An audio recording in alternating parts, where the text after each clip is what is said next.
Selamat malam para saudara kasih dalam Kristus. Kita berjumpa lagi dalam latihan doa kontemplasi Ignatian ini. Kali ini kita akan bersama-sama merayakan Bunda Maria Ratu Rosario. Ya, bulan Oktober merupakan bulan Rosario, dan tanggal 7 Oktober kemarin kita memperingati Maria Ratu Rosario. Maka malah sekarang kita bersama-sama mengawali latihan kita dengan doa. Dalam nama Bapa dan Putra dan Roh Kudus. Amin. Allah Bapa yang Maha Baik, kami bersyukur kepadamu karena Engkau telah berkenan untuk menyertai kami dalam perjalanan latihan-latihan doa kontemplasi kami ini. Pada malam hari ini kami akan bersama-sama merenungkan peran Bunda Maria sebagai Ratu Rosario yang senantiasa mendorong kami untuk berdoa Rosario demi perdamaian dunia dan juga untuk keselamatan seluruh umat manusia, pertobatan orang-orang berdosa. Kami mohon berkat-Mu agar dalam latihan kontemplasi kali ini kami sungguh bisa menghayati peran Bunda Maria dalam hidup kami yang juga menjadi penopang dan perlindungan kami di dalam perjalanan hidup ini. Semua doa ini kami junjungkan pada-Mu dengan pertolongan Kristus Tuhan kami. Amin. Nah, pada saudara kasih dalam Kristus, kita akan bersama-sama sejenak melihat bagaimana Bunda Maria sebagai Ratu Rosario itu bisa dijelaskan.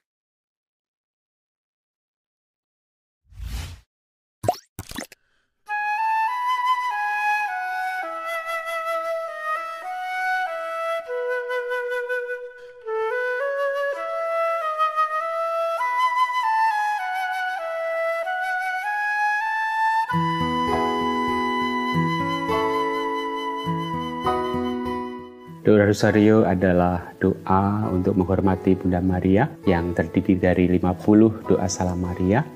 Tapi pada intinya doa ini sebetulnya mengajak kita untuk merenungkan misteri-misteri karya keselamatan Allah di dalam Yesus Kristus. Maka ada peristiwa gembira, peristiwa terang, peristiwa sedih, dan peristiwa mulia.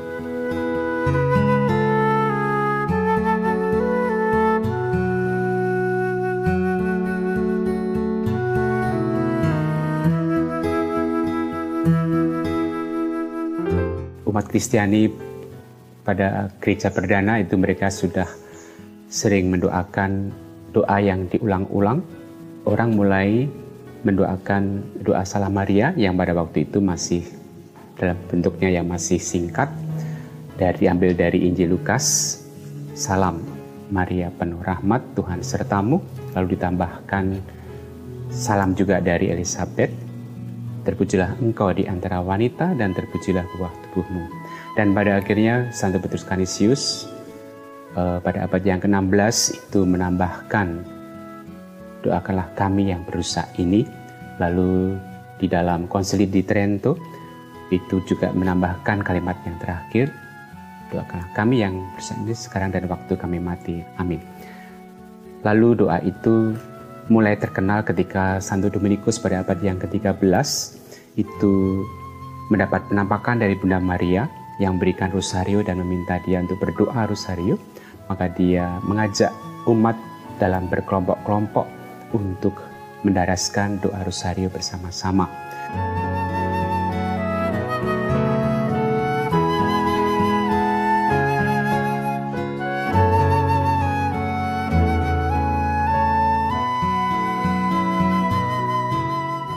Peristiwa ini tentu berkaitan dengan peristiwa perang di Lepanto pada tahun 1571. Pada waktu itu armada Turki dari kerajaan Ottoman itu menyerang negara-negara Eropa, sehingga tentu saja negara-negara Eropa itu bergabung untuk melawan armada Turki yang jauh lebih banyak. Armada negara-negara Eropa di bawah pimpinan Don Juan dari Austria memimpin armada Eropa untuk melawan armada Turki yang jauh lebih besar jumlahnya. Dia mempunyai devosi kepada Bunda Maria dengan doa rosario, maka dia mengajak seluruh tentara untuk berdoa rosario ketika melawan tentara Turki. Begitu pula Paus Pius yang kelima mendukung armada ini dengan mengajak seluruh umat untuk berdoa rosario pada tanggal 7 Oktober 1571 di Basilika Santa Maria Maggiore di Roma, sehingga seluruh umat juga berdoa demi kemenangan armada negara-negara Eropa ini. Dan pada akhirnya pada tanggal 7 Oktober 1571, tentara Eropa menang, mampu untuk mengalahkan tentara Turki, sehingga mereka selamat dari serangan negara Turki. Nah, sejak saat itu lalu Paus Pius yang kelima menetapkan tanggal 7 Oktober sebagai Hari Raya Rosario Suci, yang kemudian nanti penggantinya Paus Gregorius yang ke-13 itu menetapkan Hari Raya Rosario Suci untuk seluruh gereja. Dan Paus Yohanes yang ke-23 itu mengganti Hari Raya Rosario Suci menjadi Pesta Ratu Rosario. Nah, kemudian dalam seluruh bulan Oktober memang umat juga diajak untuk mendoakan Rosario.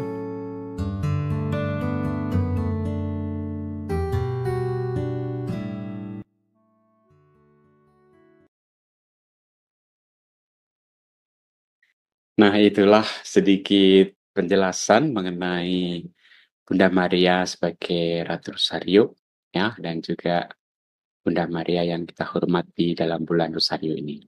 Nah, sekarang malah kita bersama masuk dalam penjelasan mengenai kontemplasi yang akan kita renungkan pada malam hari ini. Bacaannya kita ambil dari Injil Yohanes bab 2 ayat 1 sampai dengan 11.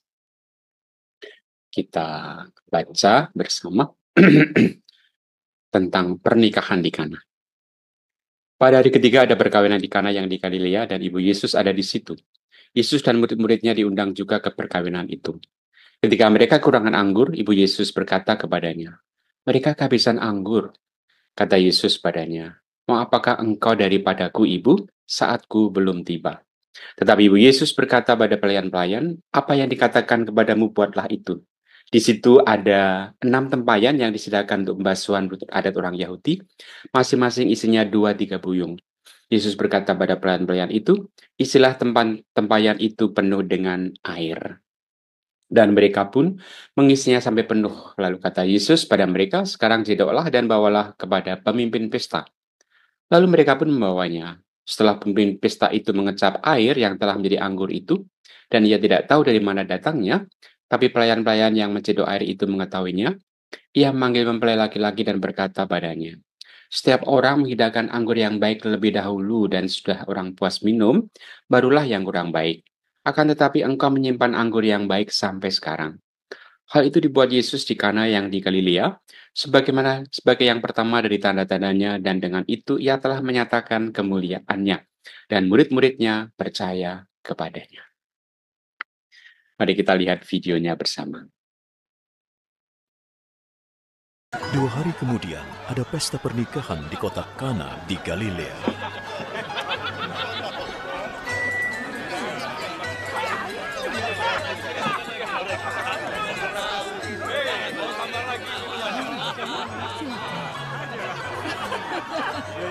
Ayo, tambah lagi anggur. Terima kasih.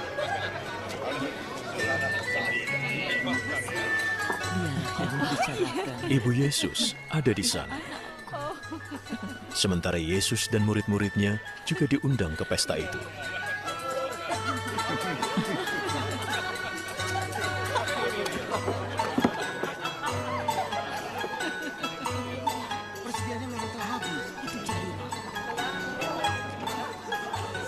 Ketika anggur sudah habis, Ibu Yesus berkata kepadanya, "Mereka kehabisan anggur."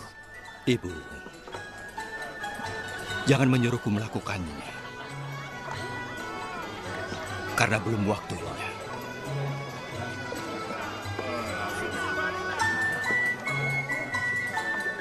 Lakukan yang dikatakannya.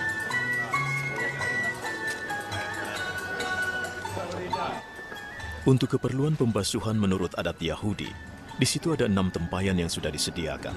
Masing-masing tempayan bisa memuat kira-kira 100 liter air. Isi semuanya dengan air.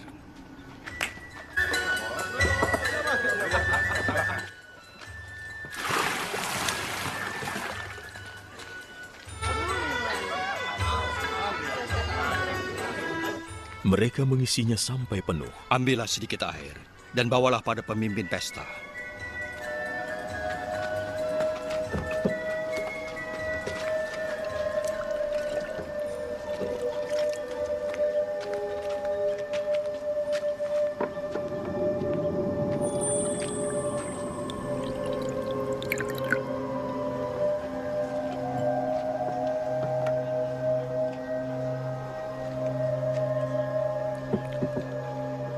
Mereka membawakannya air itu, yang sudah berubah menjadi anggur, dan ia mencicipinya.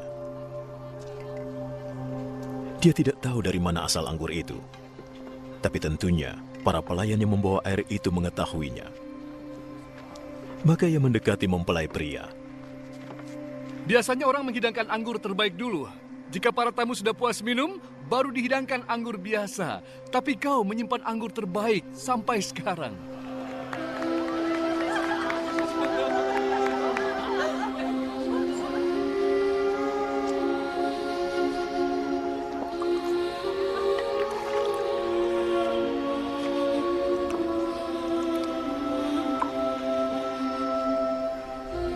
Itulah keajaiban pertama yang dilakukan Yesus di Kana di Galilea. Dengan itu dia menunjukkan keagungannya, dan murid-muridnya percaya kepadanya.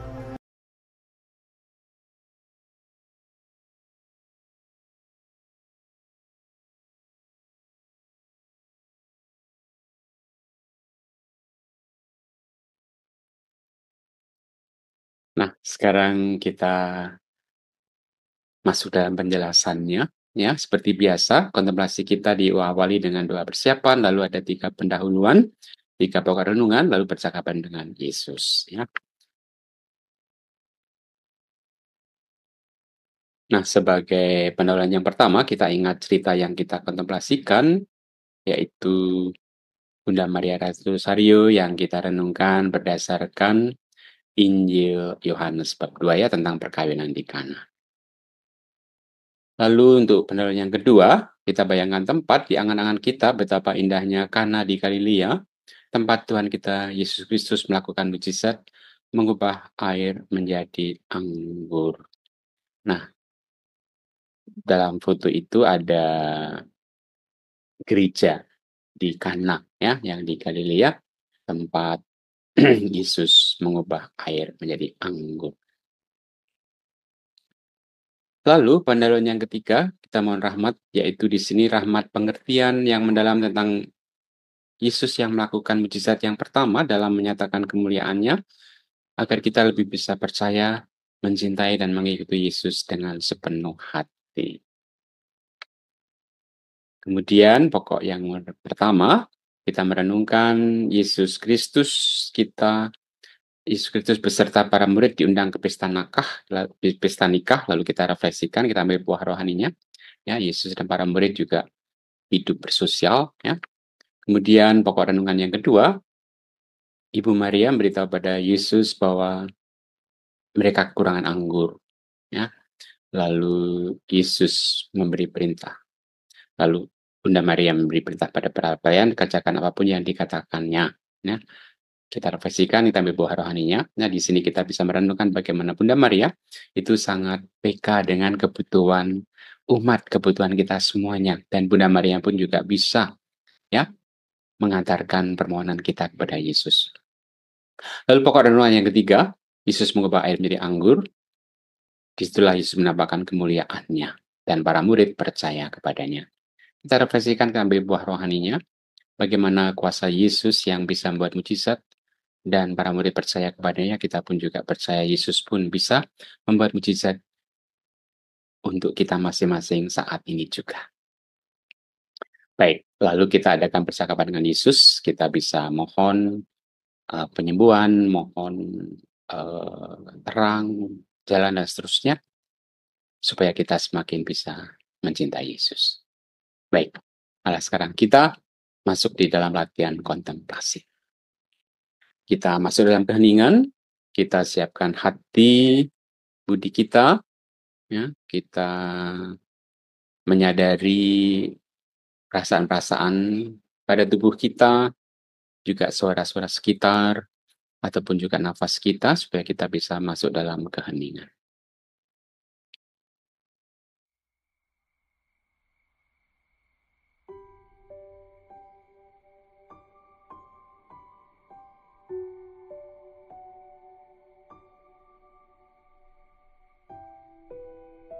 Ya Allah, Tritunggal yang Maha Kudus, yang amat pantas disembah. Biarlah aku bersujud di hadapan-Mu untuk menyatakan baktiku kepadamu Allah yang Maha Agung. Kupersembahkan kepadamu segala gagasan, keinginan, dan keputusan-keputusanku selama waktu ini. Tidak pantaslah aku ini ya Tuhanku menerima terang dan pertolongan baru, karena aku telah menyalahgunakan anugerah-anugerah-Mu. Tapi aku datang kepadamu menyerah bulat-bulat seperti pada seorang ayah yang maha baik dan maha rahim. Dan demi jasa-jasa Yesus Kristus menebusku lewat Santa Peran Maria Bundaku, serta selain orang kudus pelindungku, aku mohon, sudilah Engkau menganugerahkan rahmat-Mu agar aku dapat mencari-Mu dengan sepenuh hati, dengan rendah hati dan setia memberi tanpa kecuali. Amin.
Marilah kita menutup pelatihan kontemplasi kita dengan doa yang diajarkan Yesus sendiri.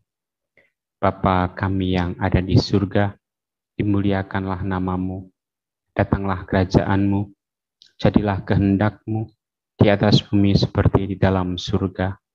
Berilah kami rezeki pada hari ini, dan ampunilah kesalahan kami, seperti kami pun mengampuni yang bersalah kepada kami. Dan janganlah masukkan kami ke dalam pencobaan, tetapi bebaskanlah kami dari yang jahat. Amin. Nah, bagaimana para serkasih? Semoga latihan kontemplasi kita kali ini sungguh bisa berjalan dengan baik dan kita pun semakin diteguhkan ya untuk mengikuti Bunda Maria yang setia kepada Yesus, percaya kepada Yesus. Nah, sekarang kita lihat bersama beberapa peringatan di bulan Oktober ini. Dimulai dari tanggal 1 Oktober kemarin, kita memperingati Santa Teresia dari kanak-kanak Yesus yang lahir 2 Januari 1873 di Alençon, Prancis, wafat 30 September 1897 di Lisieux, Prancis ya. Santa Teresia de Lisieux dari kanak-kanak Yesus ini menulis buku kisah suatu jiwa dan juga hidup dengan penuh pelayanan dan cinta, sehingga memang ia pun menjadi santa karena dia sungguh berserah diri kepada Yesus dan menggambarkan dirinya sebagai bola di tangan Yesus ya, biar Yesus yang mengerjakan apapun melalui dia. Tanggal 2 Oktober kita memperingati para malaikat pelindung kita masing-masing ya. Ya, malaikat pelindung itu tentu saja sangat berperan dalam hidup kita, melindungi kita, menuntun kita supaya kita selalu ada di jalan yang benar melaksanakan kehendak Tuhan sendiri. Lalu tanggal 4 Oktober kemarin kita memperingati Santo Fransiskus Assisi, pendiri Ordo Fransiskan ya, dan juga pelindung para Fransiskanes ya di seluruh dunia. Ya, beliau lahir di Italia 5 Juli 1182, wafatnya 3 Oktober 1226 di Assisi, Italia. Beliau merupakan seorang rasul dengan karya karitatif ya, dan hidup beliau sungguh sangat menjadi teladan bagi kita semuanya. Maka Paus Fransiskus pun juga mengambil nama pelindung Santo Fransiskus Assisi ini yang mengajak kita untuk semakin memperhatikan lingkungan hidup. Ya, seperti Fransiskus Assisi juga selalu dekat dengan alam, bahkan berbicara dengan binatang-binatang, hewan di sekitarnya. Tanggal 6 Oktober kita memperingati Beato Diego de San Vitores, seorang Yesuit dari Spanyol, yang lahir 12 November 1627, wafatnya 2 April 1672 di Tumon, Guam. Ya. Beliau mendirikan gereja Katolik pertama di Guam dan bertanggung jawab atas pendirian masyarakat Kristiani di Kepulauan Mariana. Kemudian tanggal 7 Oktober kita memperingati Santa Peran Maria Ratu Rosario. Ya, bagaimana Bunda Maria setia menemani kita, mengajak kita untuk setia berdoa Rosario, untuk perdamaian dunia, untuk pertobatan orang-orang berdosa, dan juga untuk keselamatan kita sendiri. Kemudian tanggal 10 Oktober kita memperingati Santo Franciscus Borgias ya, Yesuit dari Spanyol, lahir 28 Oktober 1510, wafatnya 30 September 1522 di Ferrara, Italia. Beliau adalah Komisaris Jenderal Serikat Yesus ya, di Spanyol tahun 1594, Misionaris Serikat Yesus di India Timur dan India Barat, Superior Jenderal Serikat Yesus yang ketiga tahun 1565. Kemudian tanggal 11 Oktober kita memperingati Santo Paulus Yohanes yang ke-23 ya. Paus Yohanes yang ke-23 ini lahir 25 November 1881 di Soto Il Monte di Ospedecamo, Italia. Wafatnya 3 Juni 1993. Beliau mengundang Konsil Vatikan yang kedua menekankan tugas pastoral, mereformasi hubungan antara gereja Katolik dengan gereja Kristiani, dari gereja Kristen memperbarui gereja dengan semangat ekumenis. Ya, ini dasarnya sangat besar. Kemudian tanggal 12 Oktober kita memperingati Beato Yohanes Bezim, ya, seorang Yesuit dari Rusia, lahir 15 Mei 1850, wafat 2 Oktober 1912 di Marana, Veneransoa, Madagaskar. Beliau aktif dan berkolaborasi dengan para pendeta kusta dan difusinya yang intens pada Ekaristi dan Bunda Allah, Bunda Maria, sekaligus juga sebagai pecinta segala alam. Kemudian tanggal 14 Oktober kita memperingati Santo Paus Kalistus yang pertama, ya, lahir akhir abad yang kedua di Roma, wafatnya tahun 223. Beliau murah hati kepada orang berdosa, mempertahankan ajaran Yesus. Lalu tanggal 15 Oktober kita memperingati Santa Teresia dari Avila, ya, lahir di Avila, Spanyol, 28 Maret 1815, wafatnya 4 Oktober 1982. Karyanya telah melakukan pembaruan di Biara Karmel, pendiri Biara Karmel yang baru.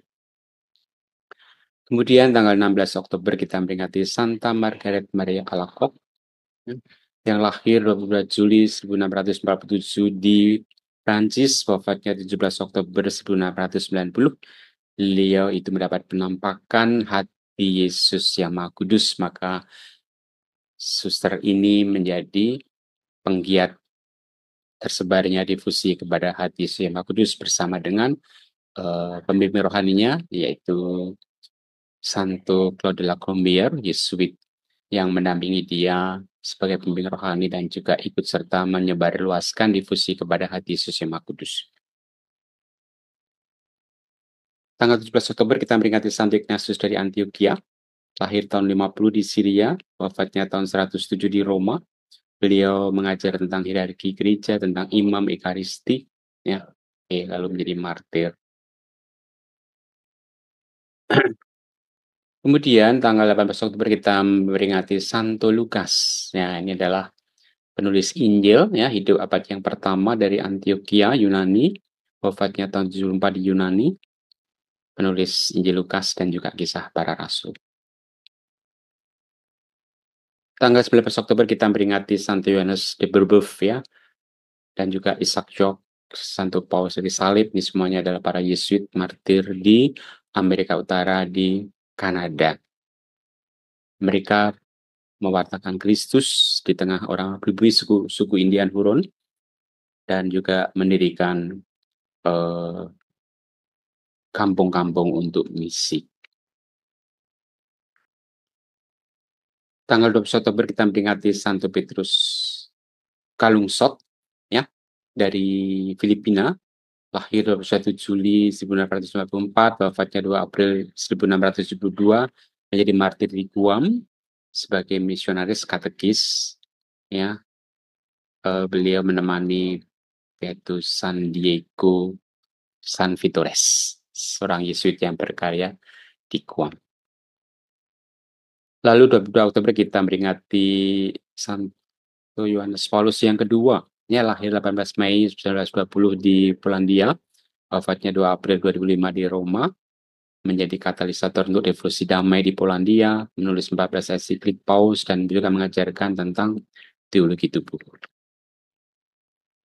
Tanggal 23 Oktober kita memperingati Santo Yohanes dari Capistrano, lahir tahun 1396 di Capistrano, Italia, wafatnya 23 Oktober 1496 di Villa Hungaria. Beliau adalah pembimbing novis, menyebarluaskan difusi kepada nama Yesus yang tersuci, pengkhotbah Fransiskan, mereformasi dan perbaiki organisasi Ordo Fransiskan. Tanggal 24 Oktober kita memperingati Santo Antonius Maria Claret, lahir 23 Desember 1807 di Catalunya, Spanyol, wafatnya 24 Oktober 1870 di Biara Cistercian di Prancis. Beliau adalah pendiri tarekat Claresian, CMF. Ya. Kemudian 28 Oktober kita memperingati Santo Simon dan Santo Yudas Tadius, ya, dua rasul Yesus sendiri. Kemudian 30 Oktober kita memperingati Beato Dominicus Collins, seorang Yesuit dari Irlandia, lahir tahun 1996, wafatnya 31 Oktober 1602 di Irlandia, martir Jesuit. Lalu 31 Oktober kita memperingati Santo Alfonsus Rodriguez, brother Jesuit yang sederhana, penjaga pintu, ya, selama berpuluh-puluh tahun. Ya, lahir 25 Juli 1432 di Spanyol, wafatnya 31 Oktober 1617 di Palma, Mallorca, Spanyol. Beliau sangat rendah hati dan suci batinnya dan selalu melihat para tamu itu sebagai Yesus dan Yosef dan Maria sendiri. Maka suatu saat juga dia dikunjungi oleh Yesus, Maria, dan Yosef. Baik, malah sekarang kita berdoa bagi wujud Bapak Suci Paus Fransiskus untuk rasulan doa. Marilah berdoa. Allah Bapa yang baik, kami berdoa bersama dengan Paus Fransiskus untuk wujud gereja universal. Semoga gereja terus mempertahankan dalam segala hal cara bertindak sinodal sebagai tanda tanggung jawab bersama, mendorong partisipasi, persekutuan, dan perutusan bersama yang diemban oleh para imam, kaum religius, dan awam. Kami mohon, kabulkanlah doa kami ya Tuhan. Untuk wujud gereja Indonesia, kami berdoa bagi institusi kesehatan. Semoga institusi-institusi kesehatan, baik milik pemerintah maupun swasta, mengutamakan kesembuhan dan juga keselamatan pasien di atas kepentingan industri medis, serta memberikan pelayanan sepenuh hati tanpa membeda-bedakan status sosial ekonomi. Kami mohon, kabulkanlah doa kami ya Tuhan.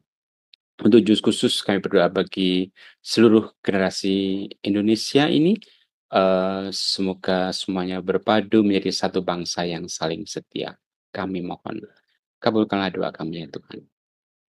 Kami juga berdoa untuk persiapan pilkada dan juga untuk pelantikan presiden dan wakil presiden yang baru agar semuanya bisa lancar untuk kemajuan bangsa dan negara Indonesia. Kami mohon, kabulkanlah doa kami ya Tuhan. Kami juga bersyukur karena kami telah dianugerahi kardinal yang baru, Kardinal Pascalis Bruno OFM. Semoga pengangkatan kardinal ini menjadikan kekayaan bagi gereja Indonesia untuk semakin setia kepada gerejamu dan juga kami pun semakin bersemangat untuk melayani sesama. Kami mohon, kabulkanlah doa kami ya Tuhan. Kami juga tetap berdoa untuk perdamaian dunia, khususnya di negara-negara yang masih berperang di Timur Tengah dan juga di Ukraina dan juga tempat-tempat yang lain. Semoga Roh Kudus memberikan rahmat perdamaian untuk negara-negara yang sedang berperang ini. Kami mohon, kabulkanlah doa kami ya Tuhan. Kami juga berdoa untuk keluarga kami masing-masing. Berkatilah kami, berilah kami rahmat kesehatan, sukacita, kedamaian yang sejati, agar kami juga bisa setia kepadamu. Kami mohon, kabulkanlah doa kami ya Tuhan.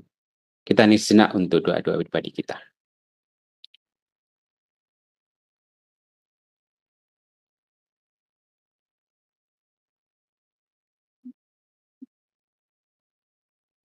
Demikianlah ya Bapa, doa-doa yang kami ucapkan kepadamu.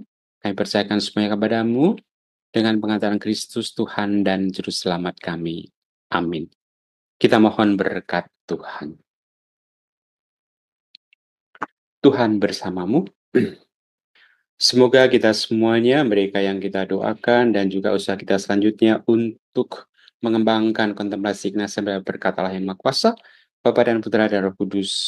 Amin. Baik, terima kasih banyak untuk kebersamaan kita. Sampai jumpa bulan depan dan semoga kita diberkati Tuhan dan semakin bersemangat di dalam berlatih kontemplasi Ignatian ini. Terima kasih, selamat malam, berkah dalam.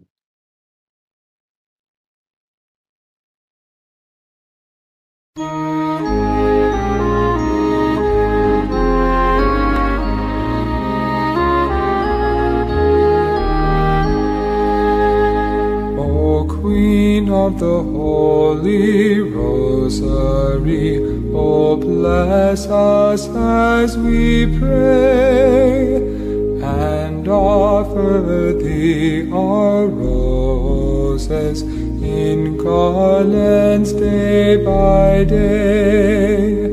while from our Father's garden, with loving hearts and bold, we gather to thine honor, buds white and red and gold.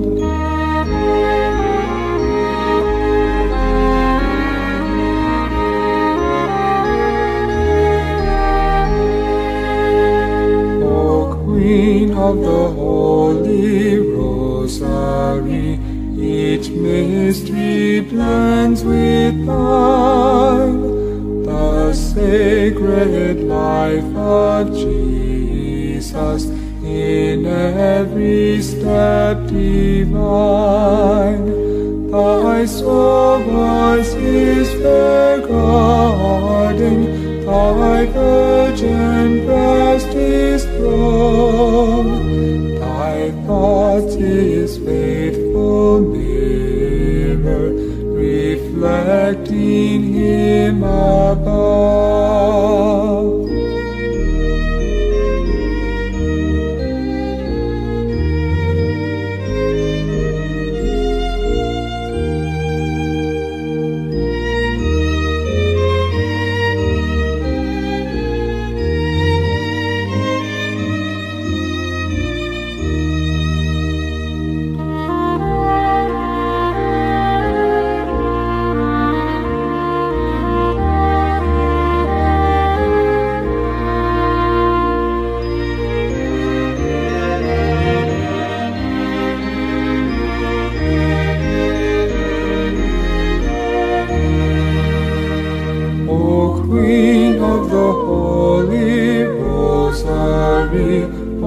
Bless us as we pray, and offer thee our roses in garlands day by day, while